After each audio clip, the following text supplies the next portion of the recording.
everyone, welcome back at a new interview with indie developers. This time I have an interview with programmer and co-founder Rodrigo and Anna, and they're going to tell everything about their game Greak, which I tried to finish on time, but that was really challenging. Please, could you both introduce yourself shortly? Sure. As you mentioned, I'm the lead programmer of the game and co-founder, together with a friend of mine called Gustavo. He's currently not on this call, but I'm sure he will be listening later to whatever I say.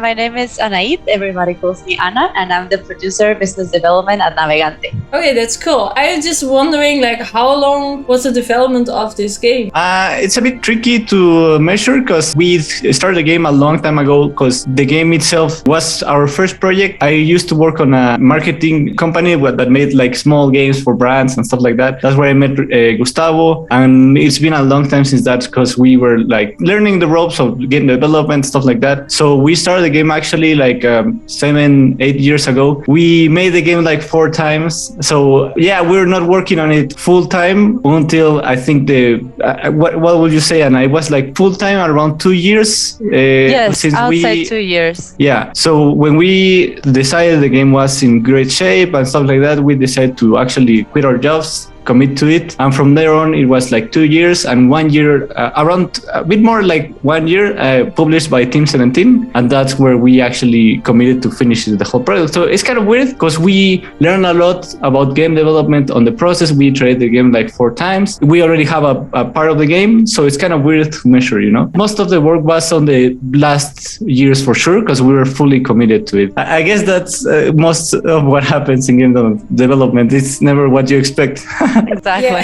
Yeah, I get that. So, what was the first iteration? How did it look like? Well, we shared a couple of builds. I can share you the link. It's in Spanish because we based in Mexico with collaborators from Latin America. On the team, we mostly speak Spanish, and we have a community for game developers in Latin America, and we share them over there. Actually, the funny thing is it was pretty close to what we have right now, but there was a lot of things we couldn't know how to do. For example, this sketch is from the beginning of the game, so it looks pretty close to what we have right now. But at the beginning was a short story. It was meant only to be yourself as Greek, and you were meant to be lost from your village and get back. The main mechanic was throwing things around, which was not fun at all. We tried to work it out through iterations, but at some point we tried plenty of ideas. The one that really stood out was when we were multi-controlling the characters. A bit complicated at some point, and I think that's what we're trying to learn from all the feedback we're getting. What we wanted to do is to look past the usual upgrades that you get in a game.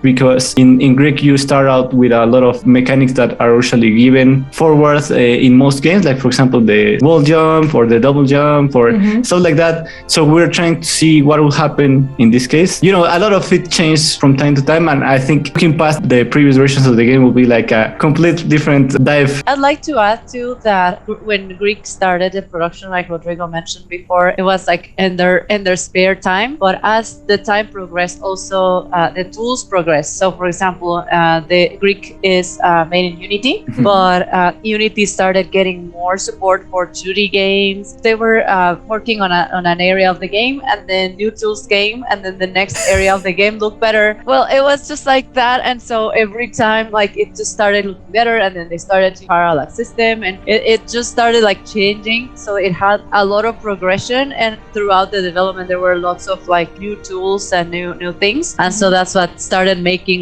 the changes. I think when we started to feel confident about the ideas, when we actually started to make significant progress in the campaign, having multiple levels, because usually have 2 or 3 at most, and they were kind of stitched out, have different ideas coming along. When we started actually having 4 or 5 and you could play around them, it was okay, I think we now understand what we want to make the game about. And then we started to share it with friends and stuff like that, and feel confident about the idea. Is there ever going to become a real multiplayer? Because sometimes it feels like if you play really multiplayer with yourself, it's really hard sometimes, because then you kind of jump and then the other character stays behind, and then you're like, no! Conceptually, the game wasn't meant to be multiplayer, as funny as it seems, because if you see it, it's impossible. As you progress the game, you gain new characters. So that's kind of tricky to design wise, multiplayer wise, because how will the experience be on those sections where you don't have those players, So of course we are hearing everyone's opinion. We are learning as much as we can. At this point, it's very complicated to migrate the game to multiplayer because it's a complete overhaul to the internals of the game. What we wanted to do is like a completely unique experience. There's a lot of learning from us and from the player about the game. I think at some points we asked for the experience, but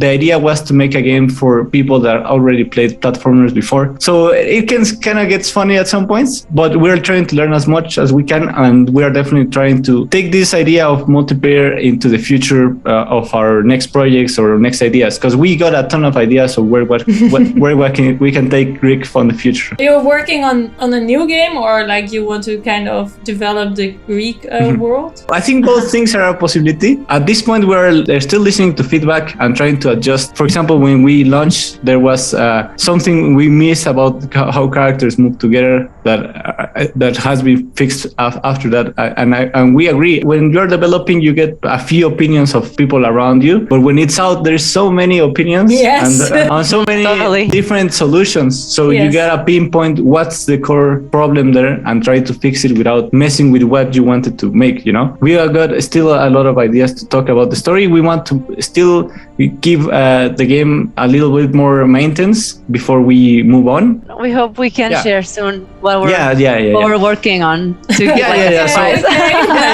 exciting. Yeah, so feel free to share your ideas and your opinions, because we love to listen. And from there on, we also don't want to burn out all our creativity as a team. So we're trying a couple of different ideas that we wanted to explore before we move on to see what's next with Greek. But we definitely have a ton of excitement for what comes next. Nice. So how big is originally your team then? We're a small team. For Greek, we were about 6 to 8 persons at the same time. Of course, like the team grew more in some parts of the production, and some was smaller.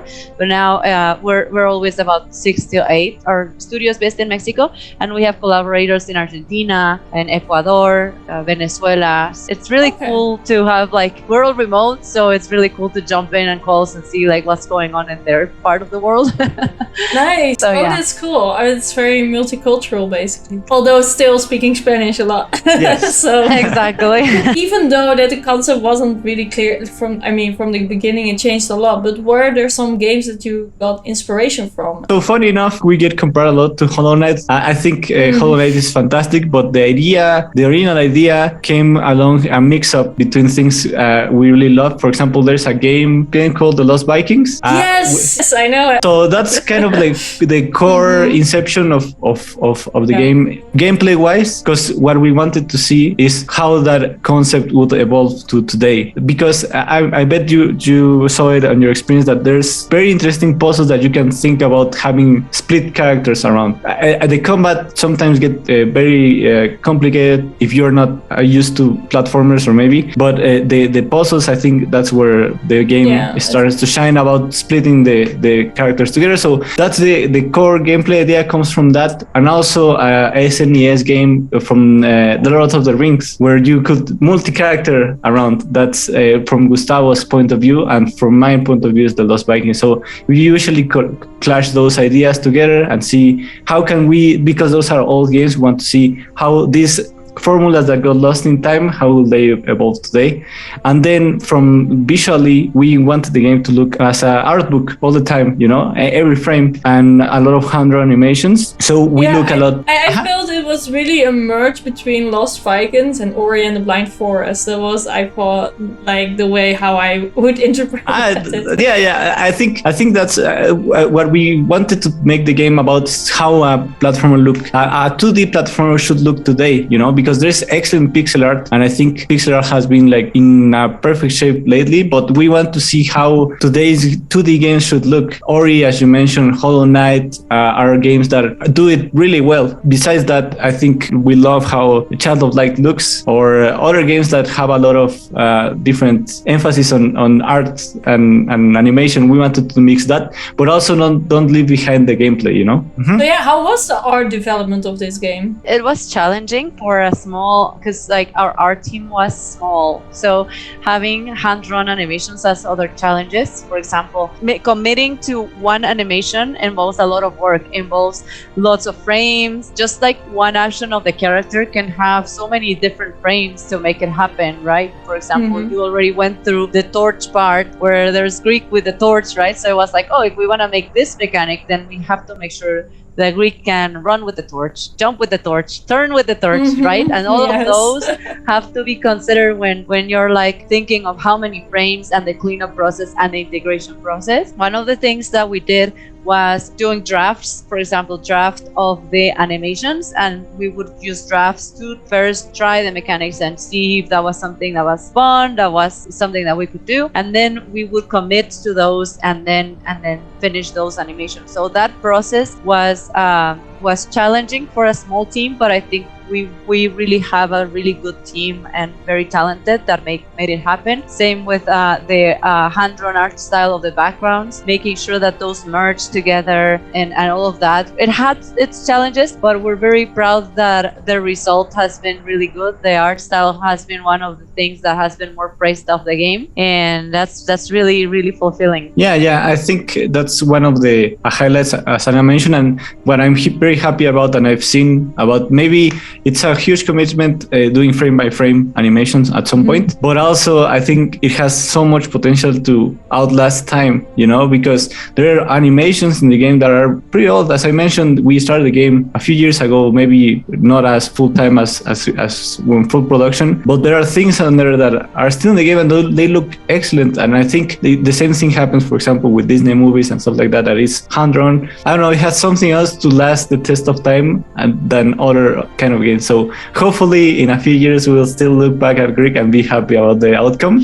I mean, it is really an artwork on itself, and I think it's also connected with the music as well, the audio, and it works.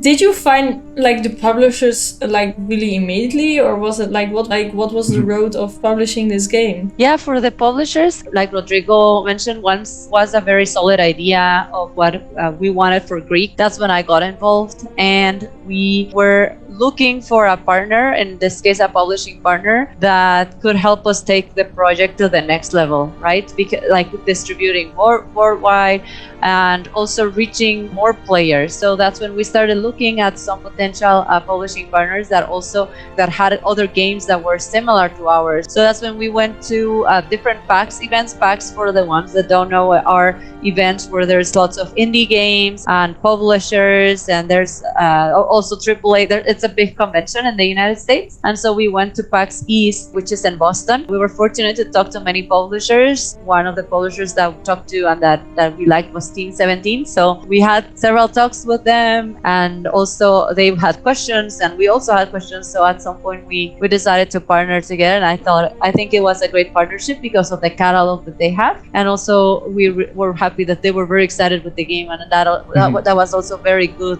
for us as a team and very motivating. With the collaboration with Team 17, like, did elements of your game really change over time? Not really, actually. I think they are a great partner in that regard. I think they completely let us finish what our vision for the game. We just had to have it like really planned ahead before we closed the publishing deal with them. As it works is you have to, well, most of the time, like most publishers will ask where is this going? How much this scope is, how many levels are you gonna make, for sure, because the problem is that once you got limited time to develop the game, because otherwise, I mean, you can ask for more. It's always easy to talk about these things because a lot of things change in production, but you for sure have to have a good grasp of the whole problem as itself. And I think in that regard, they were like very open to what we wanted to make and to listen. They didn't contribute directly on the development of the game, just on porting and localization, some bits, but they were always guiding us on production and a lot of extra stuff for certification on consoles and some things on media, stuff like that. So yes, QA was a must for sure.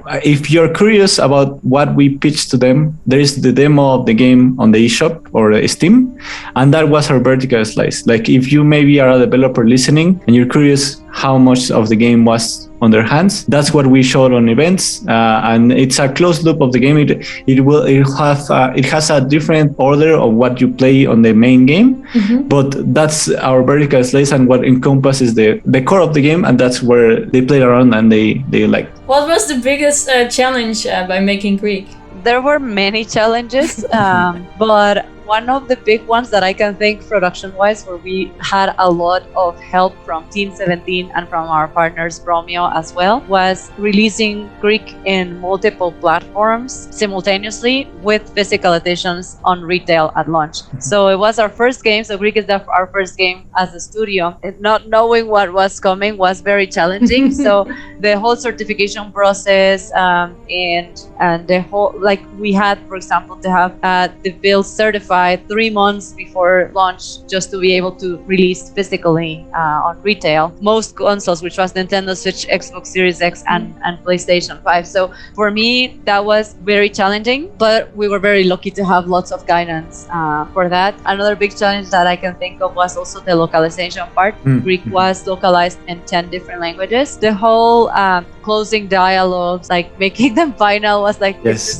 final. Yes, and luckily Rodrigo had the previous experience that he shared, like working at Kerbal Space on Kerbal Space program, so he had some idea of what was coming, unlike me, for example. And so he prepared like the dialogues and the localization events, like, oh, I envisioned this. That was easier. But yeah, it was a lot of work, and all of that was in a very short time frame. So it was like in a few months completing that, achievements, and all of the things that are required by consoles. I think the hardest thing is consider something final, because you work on the game so much and you have like the flexibility to change whatever you want in your game, you know, or maybe the character will say whatever it wants, but at some point we're like, okay, we need this month, they have to be closed down because localization is starting, so whatever this guy says, it's gonna be forever. And same thing with mechanics and story elements and stuff like that. And sometimes you gotta fix some ideas with a bit of constraints about production. Of course, you have to at some point commit to finishing the game itself and don't look back. So probably the most complicated part regarding of whatever technical issues you may have along the way. So if I hear it correctly, at that moment, like the scope getting like smaller, basically? Yeah, I think contrary to that, when we actually started to pitch in the game, it grew a little bit from what we envisioned. I also wanted to just ask, like, what's your favorite character? Just like choosing your favorite child. It's impossible. I do have a favorite though. For me, it's Rado.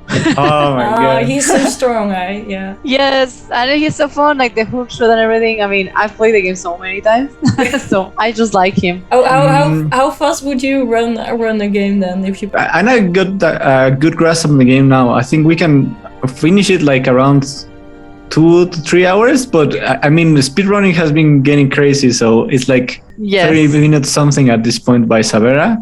Yeah, our world record, I think it's 30 minutes or 33. She's awesome. I couldn't do it. I tried because I was like, oh, let me see. Wow, it was not possible. I think it was like 3 hours. Yeah. What about you, Adinda? What character do you like the most so far? Adara, I think. I think that's usually the favorite. It's hard not to like her. Yeah. Well, I mean, Greek is also quite nice because he can dash. So, and with the monsters, I often just fuse them, and then I hope that I should not dash with Greek, because then I lose that space, because then your other character is like, so you need to kind of run together, and then after a while I just walk on the wall so they're together again. And then a lot of the issues when characters get split up, because most of the time it's easier to group them up and move them together, and using that trigger, it usually makes the characters clump up and easier to move around. But it's not a very intuitive how it works, because the characters only move towards you, but you have to input the jump button for them to move around. Because the issue is that it was mostly a technical limitation of the game, because for sure we definitely would love to have more pathfinding, but that's very tricky, and it was easier. I think our commitment was more like give it to the player hands instead of doing a very fun, finicky way to do pathfinding and maybe getting the characters killed at some points. So it was mostly like, hopefully this will. We've seen some players like get the very good grasp of the regroup mechanic, and that usually solves the issues. But players that maybe doesn't fit quite well, we have to still figure out how to make that side. But that's part of learning, and I think that I like the most about the game is that it's very unique on itself, on in that regard. So I'm very happy about as a game creator about that. Okay, so you have different characters likes. So what kind of game strategy do you think the best in the game? So the idea is for you as a player to feel like when they are together, they're stronger for sure. Mm-hmm. So I think what you're doing is fine. I think it's just about strategy. I mean, the game itself, it has a lot of guiding about how puzzles should be approached and stuff like that. But maybe I think the key factor here is that you don't have to feel constrained about that you think that the game should, like, I don't know how to explain it, because we didn't want to force the player to move as both characters all the time.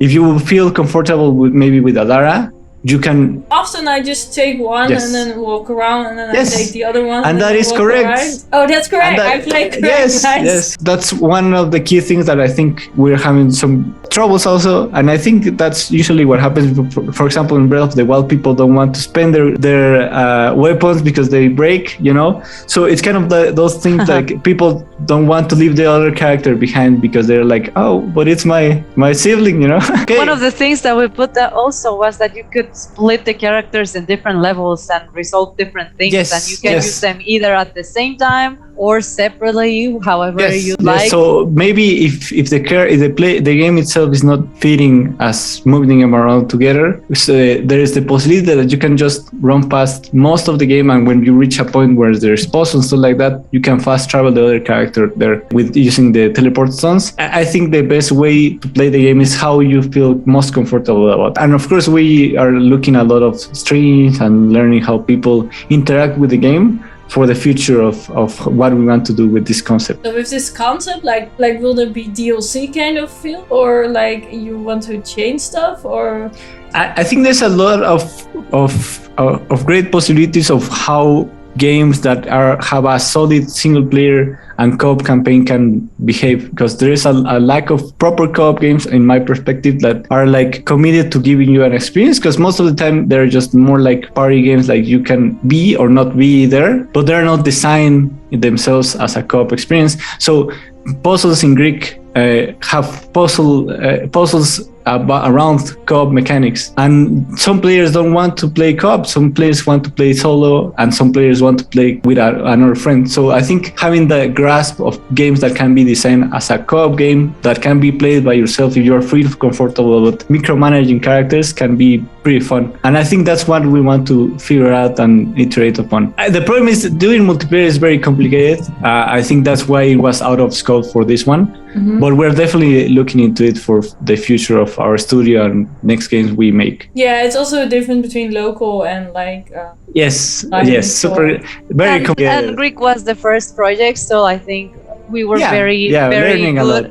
And for us, it was very important to scope correctly, right? Mm-hmm. Because sometimes if you overscope and you go over that, like you don't do one thing good or the other. So for us, it was like making sure we could make a game that with our expertise, and now after the experience and all the learning that we've had from Greek, we're ready to experiment on other things and see what happens.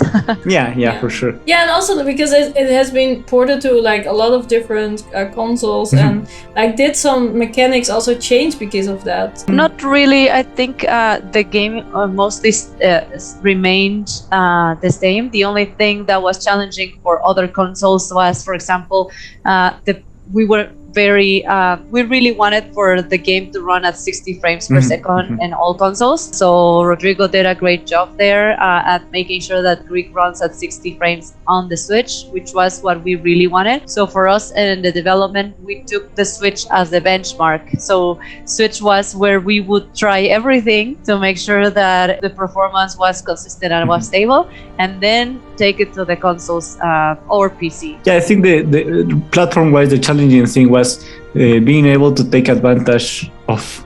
We didn't want to make it like just a game that is ported to other consoles, so we tried to make it worthwhile of the capabilities of the system. For example, Switch for sure was our benchmark because we wanted to make it run on 60 frames, and if it ran there, then their consoles are fine. But we did that on Team 17 side, where they helped us out to implement a lot of what the PS5 does with the haptic controller, and I think that's excellent. And on PC, for example, we did a lot of integration with Steam and also ultra wide monitors. That way there's no like a preferred version of the game. It's mostly what you feel more comfortable about playing yourself. Maybe I missed it, but because I was playing it very fast. But what is the reason why the Urlaks are there? Yeah, so the story, the Koreans is a magical race. They are the ones that live in Azur, and so basically they get invaded by an enemy faction called the Urlaks. And so basically there's two enemy factions, which is the Urlaks and the Plague. The Plague are the other enemies, and so the Plague used to be there, and they were the ones that were like battling the Koreans all the time. But then the enemy, the Urlak, wants to come to their place. And wants to own their lands, and so that's why they start attacking them, and they have the need to find each other and find their way out. It's just a conflict that is too powerful for them, and they understand that, but they are not willing to live without their siblings. Mostly a conquering race on our perspective of the story.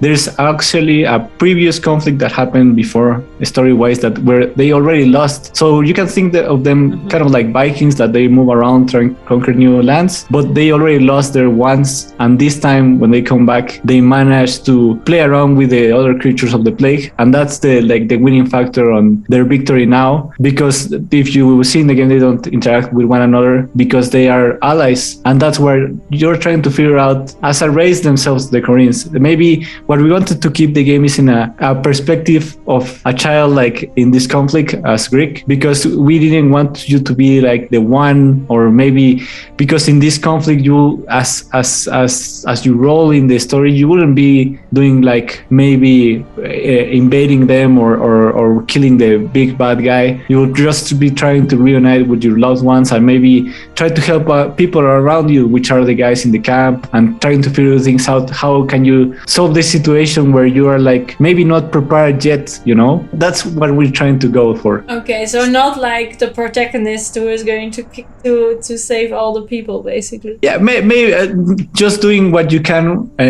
from your perspective as a character, you know. And you'll tell us later what you think of the ending, because I know you haven't ended it, so I don't want to spoil either. Yes, for sure. No spoilers. Okay. I need to keep going.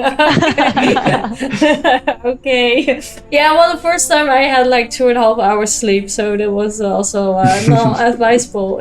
So I've for my channel, quite a lot of people like to start their own indie studio or also like publish your game. Like, would you have any advice for starters? I think the coolest thing is that I don't think there's any barrier for you to go to an event and present your game. I think that's very open. I mean, if you can think about us, Latin America has a lot of issues development-wise. There's not many games that come from Mexico and stuff like that. So the fact that we can just book pay a stand in PAX, showcase the game, and have the opportunity to pitch to all of the publishers that are known for, I think that should be like a given to any developer that wants to put his game out there. The only thing is that you have to really think about how people will really like.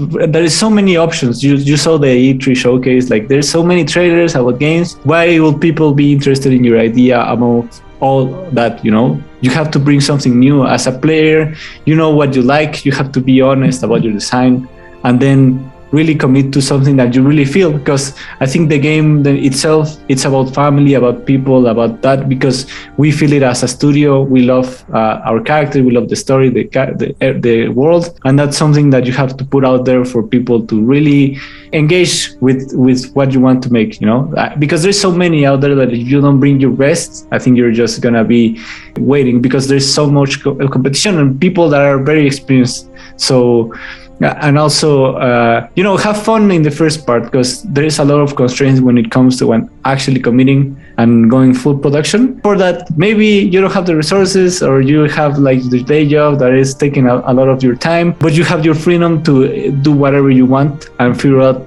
what will be really fun to you and what you want to put out there, in the world. What about you, Anna? What do you think? I think to add to what Rodrigo said, and I always say it because to me this is important. Someone that wants to start their indie studio, you have to be very, like Rodrigo said, very honest with the development. One thing is to make a game, and the other thing is to try and sell a game. And when you try and sell a game, it's a completely different story. And that's when you have to be very honest to see if players would actually be interested in what you're making. If you're trying to get a publishing deal, why is your game different? What is your game bringing to the table that, or what is the hook of your game? That's something that you would have to find out before you commit. And that's why when we started pitching Greak, we had that very clear. Our hook was that you can control multiple characters simultaneously and that they have different abilities, and then instead of unlocking abilities, you unlock characters. So that was the premise of the game. And so when you have that very clear, then it's easier to sell it, and it's easier to pitch it, easier to probably get some attention, try and land a publishing deal. Yeah. So that would be one of my advice. And also, I think the most important thing regarding about selling, designing, whatever, the people you partner with. I think that's Correct. the most important thing, because Anna, for example, she's my sister. We've been around forever. I trust her completely. Gustavo, the other guy, he's like my brother at this point. We are in sync about design, about ideas. Nicolas, the main artist, he's like such a great person and so talented. And you have to respect everyone's role, because, for example, I know I cannot animate or paint like Nico, or design as good as Gus, or be as productive on Anna on all the plans for production and stuff like that. But I know my role as a programmer, so you have to respect the other people that are around you and be very comfortable with them. I think that's key when you find your proper partner that you can make the game. And also, I think that's very healthy to partner with someone, because sometimes you're down, sometimes you're up, but the other person is the same way. So maybe you're not feeling it today, but the other person is like on a roll, and you see their progress, and that boosts your confidence about working yourself on the game. Yeah, it's really a group thing, and like everyone works on their strength. That's what I hear out of it. Yes. So, Find your strengths. And also, do I hear that there was also some like depression periods in creating Greak? I don't think depression, but I think like there's always there's a lot of days bumps. and down days, and Yes. one day you're feeling great about something, and the other Yes. for some reason you're like, oh, I don't know if this is right, or I don't know. And Yeah. the fact of running that through other people that are there, or other people are, oh my gosh, this you did is amazing, and it just boosts your confidence. You're like, oh, really? Oh, that's awesome, Yes.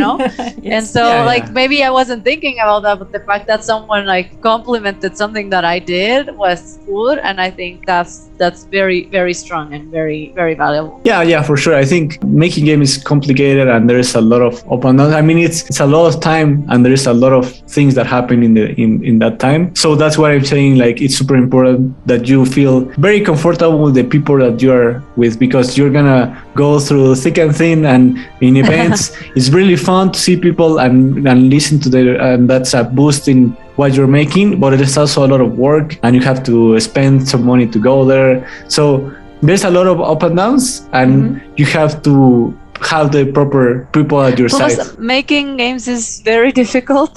It is very difficult, and I cannot imagine adding that difficulty of making game and also like having conflicts within a team. I cannot imagine how hard that would be. So I feel like part of a success of a project is having a great team, having great communication, and also having fun. Like if something is not fun, then saying it and being transparent and being like, hey, do you like this? No, I hate it. Oh, okay, then let's change it. I mean, like people have to be open, and you have to be like, oh, okay, why do you hate it? Let's check that, right? Yeah. So that's also important. If your game is being boring from day one, or you're like not feeling it, you have to be on it. That's what I'm saying. Like every time I open the editor, I jump around with the characters. It's fun. So you have to keep that in check for sure. Like it should be fun most of the time, or you're maybe not quite there yet. You have to still figure out that out. Maybe that's a lot of tips. A lot of tips, but that's great.